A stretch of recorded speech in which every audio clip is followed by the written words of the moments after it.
Hello दोस्तों, नमस्कार। मैं डॉक्टर मनीष सर अपने चैनल में आपका स्वागत करता हूं। दोस्तों, आप कक्षा 12 भौतिक विज्ञान पढ़ रहे हैं, भाग 2। आज हम लोग अध्याय 12 के अभ्यास प्रश्न के बारे में अध्ययन करेंगे। तो आइए स्टार्ट करते हैं। अध्याय 12 का अभ्यास प्रश्न का क्वेश्चन नंबर 1। क्वेश्चन नंबर 1 ध्यान से आप समझें। कह रहा है कि प्रत्येक कथन के अंत में दिए गए संकेत में से सही विकल्प का चयन कीजिए। ठीक है, यहाँ पर कथन दिया गया है और यहाँ पे इसमें से विकल्प को चुन के यहाँ पे लिखना है। जैसे पहला है आपका, थॉमसन मॉडल में परमाणु की साइज रदरफोर्ड मॉडल में परमाणु की साइज से होता है। ठीक है, थॉमसन मॉडल में परमाणु की साइज जो है वह रदरफोर्ड मॉडल में परमाणु की साइज से होता है। अपेक्षाकृत काफ़ी अधिक होता है, भिन्न होता है, भिन्न नहीं, अपेक्षाकृत काफ़ी कम। ठीक है, तो क्या यहाँ पे हम फील करेंगे कि थॉमसन मॉडल जो है परमाणु का साइज थॉमसन मॉडल में रदरफोर्ड मॉडल के परमाणु साइज से अपेक्षाकृत काफ़ी अधिक है, भिन्न है, या अपेक्षाकृत काफ़ी कम है। आंसर क्या होगा? भिन्न नहीं। तो यहाँ पे सही जो आंसर होगा वो होगा भिन्न नहीं। तो यहाँ पे आप लिखेंगे भिन्न नहीं। ठीक है, तो थॉमसन मॉडल में परमाणु का साइज रदरफोर्ड मॉडल में परमाणु के साइज से भिन्न नहीं होता है। ठीक, दूसरा है आपका, देखिए ध्यान से, क्वेश्चन नंबर बी। यहाँ फिल करना है। में निम्नतम अवस्था में इलेक्ट्रॉन अस्थायी साम्य में होते हैं, जबकि में इलेक्ट्रॉन सदैव नेट बल का अनुभव करते हैं। ठीक है, तो यहाँ पे आपको फिल करना है बी वाले में। तो क्या लिखेंगे? यहाँ पे लिखेंगे आप थॉमसन मॉडल। थॉमसन मॉडल में निम्नतम अवस्था में इलेक्ट्रॉन अस्थायी साम्य में होते हैं, जबकि रदरफोर्ड मॉडल में इलेक्ट्रॉन सदैव नेट बल का अनुभव करते हैं। ठीक है, तो इसमें आपको फिल करना है थॉमसन मॉडल और इसमें आपको फिल करना है रदरफोर्ड मॉडल। ठीक है, थॉमसन मॉडल होगा और इसमें आरडी रदरफोर्ड मॉडल इसमें फिल कर लेंगे। ठीक, सी आते हैं। पर आधारित किसी क्लासिकी परमाणु का नष्ट होना निश्चित है।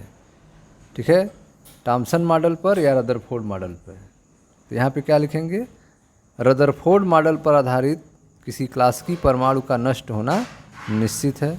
रदरफोर्ड मॉडल में ही कहा गया है कि जब इलेक्ट्रॉन घूमते रहते हैं तो लगातार ऊर्जा उत्सर्जन करते हैं, जिनसे उनकी ऊर्जा कम होती जाएगी और अंत में इलेक्ट्रॉन जो है नाभिक पर टकरा जाएगा और परमाणु नष्ट हो जाएगा। इसमें कहा गया है रदरफोर्ड मॉडल के दोष में यह बातें कही गई हैं क्लासिकी मॉडल में। ठीक, अगला है आपका डी। किसी परमाणु के द्रव्यमान का में लगभग सतत वितरण होता है, लेकिन में अत्यंत असमान द्रव्यमान वितरण होता है। ठीक है, तो इसमें आपको फिल करना है थॉमसन, किसी परमाणु के द्रव्यमान का थॉमसन मॉडल में लगभग सतत वितरण होता है, लेकिन रदरफोर्ड में अत्यंत असमान द्रव्यमान वितरण होता है। ठीक, में परमाणु के धनावेशित भाग का द्रव्यमान सर्वाधिक होता है। तो रदरफोर्ड मॉडल में कि दोनों मॉडल में? तो यहाँ पे लिखेंगे दोनों मॉडल में। यहाँ पे क्या सही होगा? दोनों मॉडल में परमाणु के धनावेश का भाग का द्रव्यमान सर्वाधिक होता है। चाहे वो रदरफोर्ड मॉडल हो चाहे थॉमसन मॉडल हो, दोनों ही मॉडल में परमाणु के धन आवेशित भाग का द्रव्यमान सर्वाधिक होता है। तो आपने देखा कि थॉमसन मॉडल में परमाणु का साइज जो है रदरफोर्ड मॉडल में परमाणु साइज से भिन्न नहीं होता है। थॉमसन मॉडल में निम्नतम अवस्था में इलेक्ट्रॉन अस्थायी साम्य होते हैं, जबकि रदरफोर्ड मॉडल में इलेक्ट्रॉन सदैव नेट बल का अनुभव करते हैं। रदरफोर्ड मॉडल पर आधारित किसी क्लासिकी परमाणु का नष्ट होना निश्चित है। किसी परमाणु का द्रव्यमान थॉमसन मॉडल में लगभग सतत वितरण होता है, लेकिन रदरफोर्ड मॉडल में अत्यंत असमान द्रव्यमान वितरण होता है। ठीक है, दोनों मॉडल में परमाणु के धनावेशित भाग का द्रव्यमान सर्वाधिक होता है। ठीक है, तो यह हो गया आपका 12.1। अब देखते हैं 12.2। 12.2 जो है यह कह रहा है कि मान लीजिए कि जो रदरफोर्ड ने अपना प्रयोग किया था अल्फा कण प्रयोग, जिसमें स्वर्ण पन्नी का यूज किया गया था नाभिक की खोज में। तो मान लीजिए कि स्वर्ण पन्नी के स्थान पर ठोस हाइड्रोजन की पतली शीट का उपयोग करें। ठीक है, अल्फा कण प्रकीर्णन प्रयोग में स्वर्ण पन्नी के स्थान पर किसका यूज करें? ठोस हाइड्रोजन की पतली शीट का उपयोग करके आपको अल्फा कण प्रकीर्णन प्रयोग दोहराने का अवसर प्राप्त होता है। हाइड्रोजन 14 केल्विन से नीचे ताप पर ठोस हो जाती है। आप किस परिणाम की अपेक्षा करते हैं? रिजल्ट क्या होगा? तो आप देख रहे हैं कि स्वर्ण पन्नी के जगह पे आपको ठोस हाइड्रोजन की पतली शीट का यूज करना है। और हाइड्रोजन की पतली शीट अर्थात हाइड्रोजन ठोस रूप में कब बनता है? बहुत कम टेम्परेचर पे 14 केल्विन पर। ठीक है, अब आप जानते हैं कि हाइड्रोजन के नाभिक में केवल प्रोटॉन होता है। हाइड्रोजन का नाभिक जो है अर्थात प्रोटॉन जो है वो अल्फा कण से बहुत हल्का होगा। और अल्फा कण जो है हाइड्रोजन ठोस हाइड्रोजन द्वारा जो है प्रकीर्णित नहीं होगा। अल्फा कण जो है ठोस हाइड्रोजन द्वारा विक्षेपित नहीं होगा, प्रकीर्णित नहीं होगा, और बिना मार्ग में विचलित हुए ही वह सीधा पार कर जाएगा शीट को। अगर ठोस हाइड्रोजन की पतली शीट हो तो अल्फा कण पर हाइड्रोजन के नाभिक का कोई प्रभाव नहीं होगा और बिना वह डिस्टर्ब हुए सीधे पार निकल जाएगा। तो हाइड्रोजन नाभिक अल्फा कण से बहुत हल्के होते हैं, अतः अल्फा कण जो है हाइड्रोजन द्वारा प्रकीर्णित नहीं होंगे। वे अपने मार्ग से बिना विचलित हुए हाइड्रोजन की शीट को पार कर जाएंगे। ठीक है, यह परिस्थिति होगी। अब क्वेश्चन नंबर 3 पे आते हैं। क्वेश्चन नंबर 3 है पाश्चन श्रेणी में। पाश्चन श्रेणी में विद्यमान स्पेक्ट्रमी रेखाओं की लघुत्तम तरंगदैर्घ्य क्या है? पाश्चन श्रेणी में उपस्थित, ठीक है, रेखाओं की लघुत्तम तरंगदैर्घ्य क्या है? तो लघुत्तम तरंगदैर्घ्य निकालना है, लैम्डा मिनिमम का मान निकालना है। किसके लिए? पाश्चन श्रेणी के लिए। तो आइए देखते हैं क्वेश्चन नंबर 3। क्वेश्चन नंबर 3 जो है लैम्डा मिनिमम का मान निकालना है। तो हाइड्रोजन परमाणु के लिए, हाइड्रोजन परमाणु के लिए पाश्चन श्रेणी, कौन सी श्रेणी है? पाश्चन श्रेणी है। ठीक है, इसके लिए सूत्र होता है 1/लैम्डा बराबर आर 1/3 का स्क्वायर, 1/3 का स्क्वायर माइनस 1/n का स्क्वायर, जहाँ n बराबर 3 से अधिक 4, 5 से लेकर अनंत तक होगा। कहाँ तक? अनंत तक होगा। ठीक है, अब लैम्डा मिनिमम के लिए, लैम्डा मिनिमम के लिए n का मान हमें अनंत रखना होगा। लैम्डा मिनिमम के लिए n का मान क्या रखेंगे? अनंत। ठीक है, तो लघुत्तम, ठीक है, लघुत्तम तरंग दैर्घ्य, लघुत्तम तरंग दैर्घ्य के लिए, लघुत्तम तरंग दैर्घ्य के लिए 1/लैम्डा मिनिमम बराबर, 1/लैम्डा मिनिमम बराबर आर इन ब्रैकेट 1/3 का स्क्वायर, 3 का स्क्वायर 9 हो जाएगा, अब माइनस 1/n का स्क्वायर, यहाँ n क्या रखेंगे? अनंत रखना पड़ेगा। ठीक है, n का मान जो है अनंत रखना पड़ेगा और 1/अनंत क्या होता है? 0 होता है। तो 1/लैम्डा मिनिमम बराबर आर, 1/3 का स्क्वायर 9 हो गया और 1/अनंत क्या हो गया? 0 हो गया। तो यह हो जाएगा आपका r/9। 1/लैम्डा मिनिमम बराबर हो जाएगा r/9, या लैम्डा मिनिमम बराबर क्या हो जाएगा? लैम्डा मिनिमम बराबर 9/r हो जाएगा। लैम्डा मिनिमम बराबर 9/r। तो 9/r का मान रखेंगे। r का मान रिडबर्ग नियतांक का मान 1.097 × 10⁷ प्रति मीटर होता है। प्रति मीटर, तो मीटर यहाँ बराबर में चला जाएगा। ठीक है, अब इसी को सॉल्व करना है। तो अब इसको सॉल्व आप करेंगे, ठीक है, इसको आप सॉल्व करेंगे तो भाग देंगे इसमें, 7 ऊपर जाएगा ठीक है, 7 को ऊपर ले जाना है। चलो एंगस्ट्राम में आंसर अगर लिखना हो तो ऋण 10 होना चाहिए। तो 7 है, ऊपर ऋण 7 हो जाएगा। तो 9 में 0 बढ़ाते हैं 3, तो 9000 1.097 गुणे ऋण 7 और 8 9 10 ऋण 10 ये हो जाएंगे। अब यहाँ भाग देंगे तो भाग देने पर आएगा आपका 8204.1 एंगस्ट्राम। ऋण 10 का मतलब एंगस्ट्राम हो गया। तो लैम्डा मिनिमम का मान आएगा 8204.1 एंगस्ट्राम। 8204.1 एंगस्ट्राम यह आएगा लैम्डा मिनिमम का मान। तो यह था क्वेश्चन नंबर 3। अब देखते हैं क्वेश्चन नंबर 4।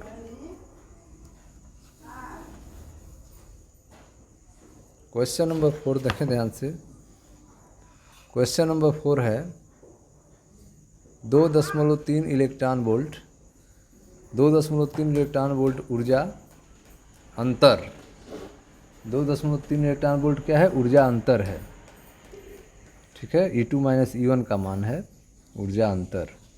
2.3 इलेक्ट्रॉन वोल्ट ऊर्जा अंतर किसी परमाणु में 2 ऊर्जा स्तरों को पृथक कर देता है। 2.3 इलेक्ट्रॉन वोल्ट ऊर्जा अंतर जो है किसी परमाणु में 2 ऊर्जा स्तर को पृथक कर देता है, अलग कर देता है। ठीक है, उत्सर्जित विकिरण की आवृत्ति क्या होगी? उत्सर्जित विकिरण की आवृत्ति क्या होगी यदि परमाणु में इलेक्ट्रॉन उच्च स्तर से निम्न स्तर में संक्रमण करता है?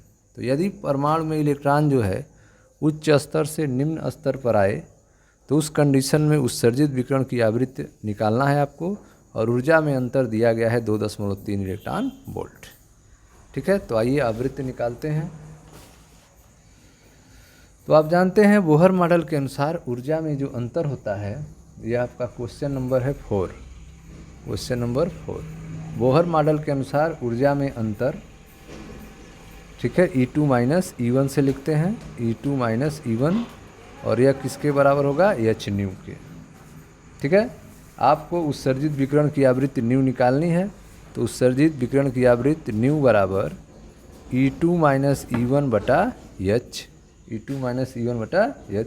अब प्रश्न में ऊर्जा का अंतर दिया है 2.3 इलेक्ट्रॉन वोल्ट, तो 2.3 इलेक्ट्रॉन वोल्ट बटा h। ऊर्जा में अंतर रख दिए 2.3 इलेक्ट्रॉन वोल्ट बटे h। ठीक है, अब यहाँ पे वैल्यू पुट करेंगे।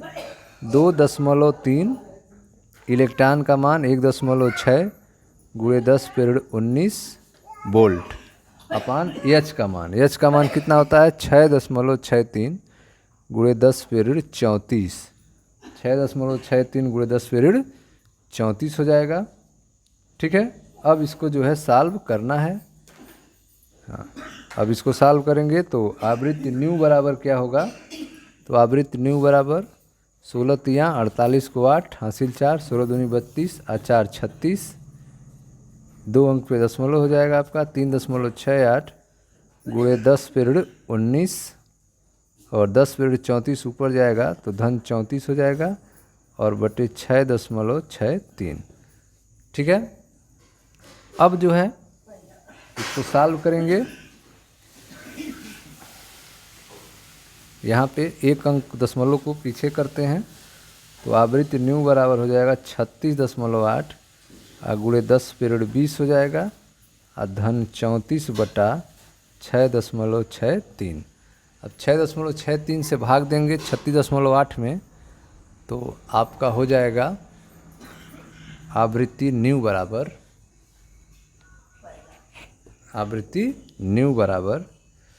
यह भाग देने पे आएगा आपका 5.55 और यह धन 34 से 20 है तो 20 इसमें से कम हो जाएगा तो बच जाएगा 14 हर्ट्ज। आवृत्ति कितना हो जाएगा?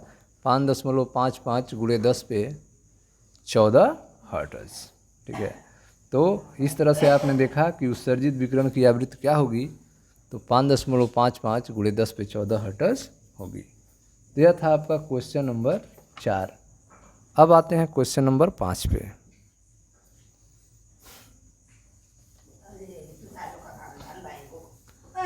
क्वेश्चन नंबर 5 देखते हैं।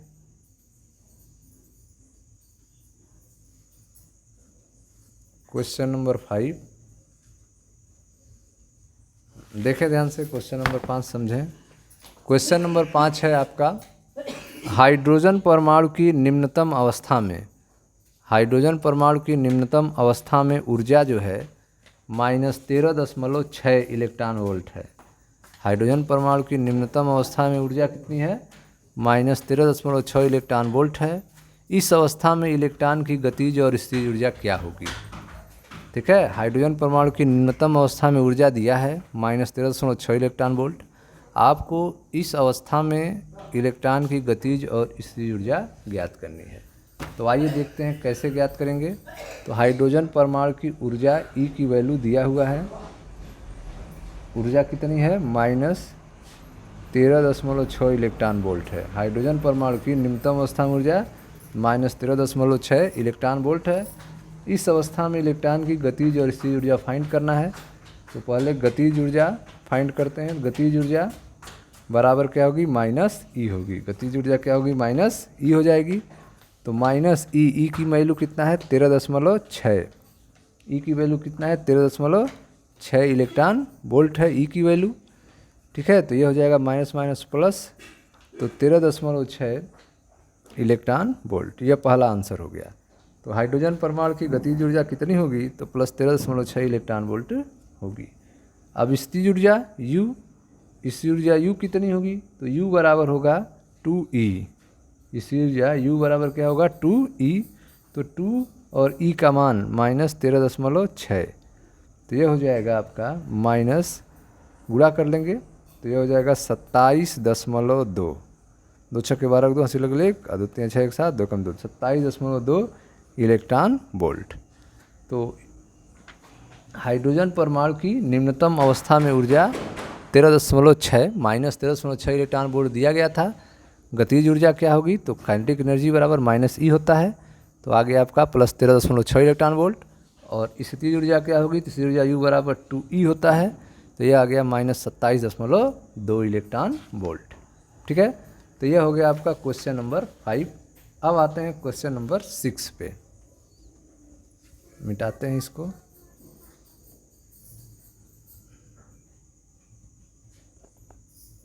देखें ध्यान से क्वेश्चन नंबर 6।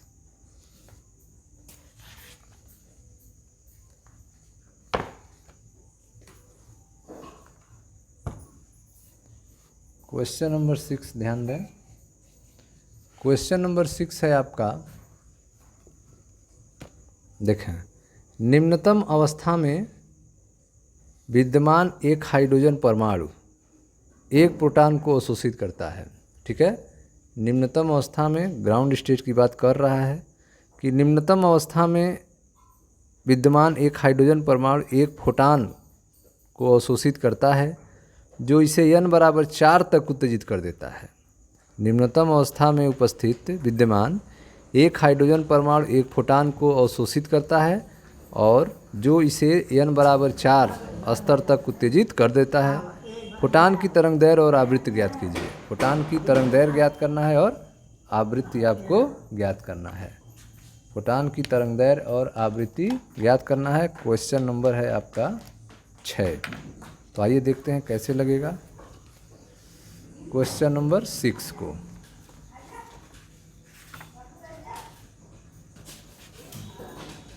हाइड्रोजन कहाँ है? निम्नतम अवस्था में विद्यमान है। तो ऊर्जा का क्या सूत्र पढ़ें आप? ऊर्जा En बराबर -13.6/n² इलेक्ट्रॉन वोल्ट। यह सूत्र आप पढ़े हैं कि ऊर्जा जो होती है, 11वीं कक्षा की ऊर्जा कितनी होगी? तो -13.6/n² होगी। अब हाइड्रोजन जो है निम्नतम अवस्था में है। हाइड्रोजन जो है किस अवस्था में है? निम्नतम अवस्था में है। हाइड्रोजन निम्नतम अवस्था में है, ग्राउंड स्टेट में है। निम्नतम अवस्था मतलब n बराबर 1 में है। ठीक है, तो इसकी ऊर्जा कितनी होगी? तो निम्नतम अवस्था n बराबर 1 में ऊर्जा E1 बराबर होगी, n बराबर यहाँ 1 रखेंगे तो आ जाएगा 13.6 इलेक्ट्रॉन वोल्ट। ठीक है, और फिर कह रहा n बराबर 4 में पहुँच जा रहा है। तो n बराबर 4, अस्तर में ऊर्जा कितनी होगी, अस्तर में ऊर्जा, तो n बराबर 4 अस्तर में ऊर्जा निकालना पड़ेगा। तो E4 की वैल्यू आपको निकालनी है, E4। तो पहले तो n बराबर 4 स्तर में ऊर्जा, E4 बराबर, तो E4 बराबर -13.6 अब बटे n स्क्वायर। तो 4 का स्क्वायर करेंगे, 4 का स्क्वायर क्या हो जाएगा 16, ठीक है। अब इसमें भाग देंगे 16 से, तो यह आ जाएगा आपका 0.85, 0.85 इलेक्ट्रॉन वोल्ट यह हो जाएगा। 16 से भाग देने पर आ जाएगा 0.85 इलेक्ट्रॉन वोल्ट, ठीक है। अब अवशोषित फोटान की ऊर्जा कितनी होगी, ठीक है। अवशोषित फोटान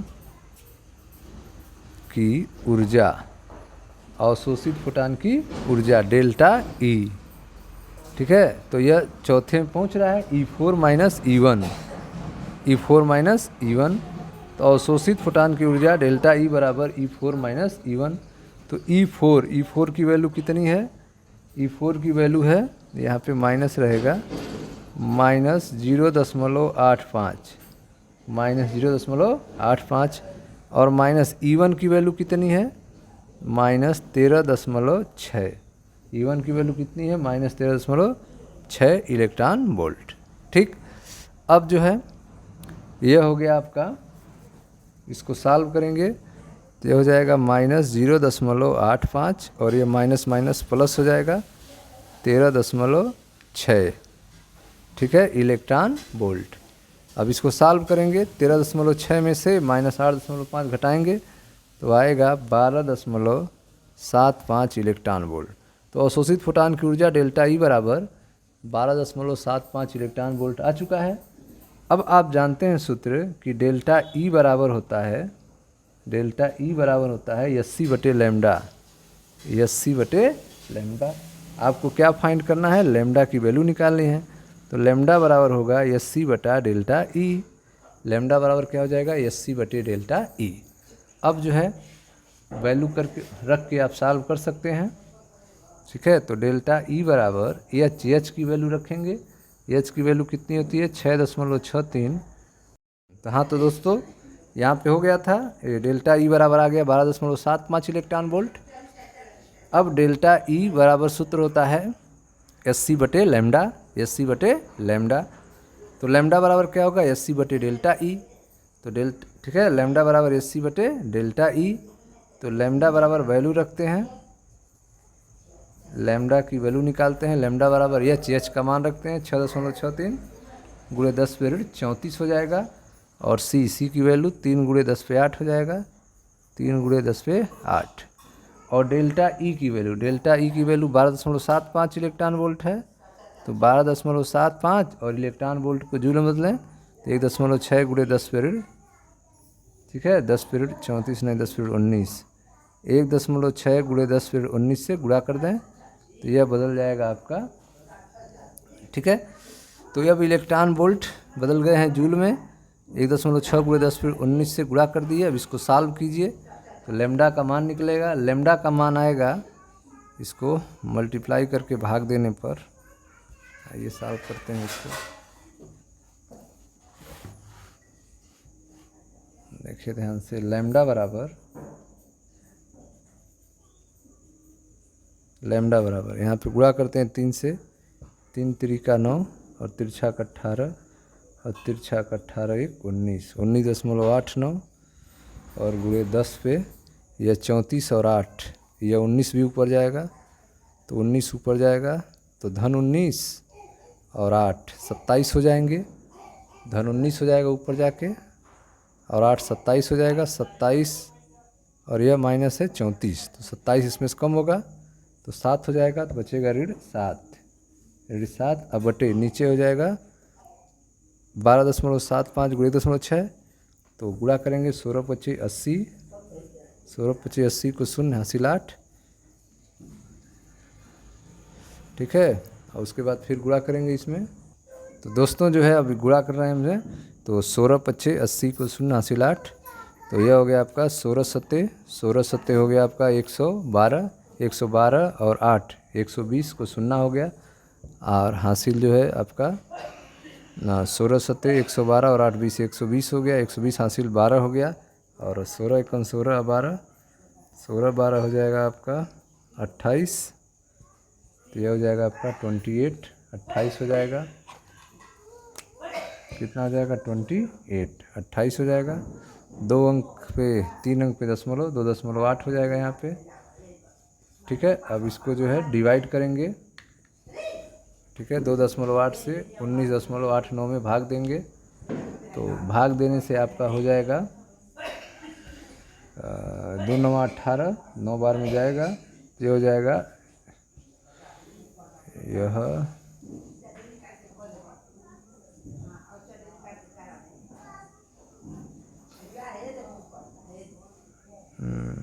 तो आएगा आपका भाग देने पे दोस्तों 0.975 गुणे 10 पीरियड 7 यह आएगा।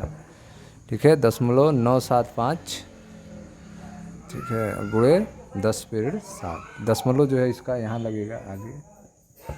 ठीक है, तो यह आएगा 0.975 गुणे 10 पीरियड 7। 3 अंक दशमलव जो है पीछे करेंगे तो यह हो जाएगा 975 गुणे 10 पीरियड 10 मीटर और 10 पीरियड 10 मीटर को एंगस्ट्राम कर सकते हैं तो 975 एंगस्ट्राम हो जाएगा। तो तरंगदैर्घ्य लैम्ब्डा का मान आ गया 975 एंगस्ट्राम। फोटान की आवृत्ति प्रश्न में पूछा गया था। फोटान की आवृत्ति प्रश्न में पूछा गया है। तो आवृत्ति न्यू बराबर होता है सी बटे लैम्ब्डा। आवृत्ति न्यू बराबर होता है सी बटे लैम्ब्डा। न्यू सी का मान हो गया 3 गुणे 10 पे 8 और लैम्ब्डा का मान निकल चुका है आपका 0.975 गुणे 10 पीरियड। ठीक है, 10 पीरियड 7। ठीक है, अब इसको सॉल्व करेंगे आप। ठीक है, इसको सॉल्व करने पे आपका आंसर आ जाएगा 3.077 गुणे 10 पीरियड 10 पे 15 हर्ट्ज। ठीक है, तो जब इसको आप सॉल्व करेंगे तो 3.077 गुणे 10 पे 15 हर्ट्ज इसका आंसर आएगा। यह था आपका क्वेश्चन नंबर 6। मिलते हैं नेक्स्ट वीडियो में जहाँ पे क्वेश्चन नंबर 7 से सॉल्व किया जाएगा। Thank you.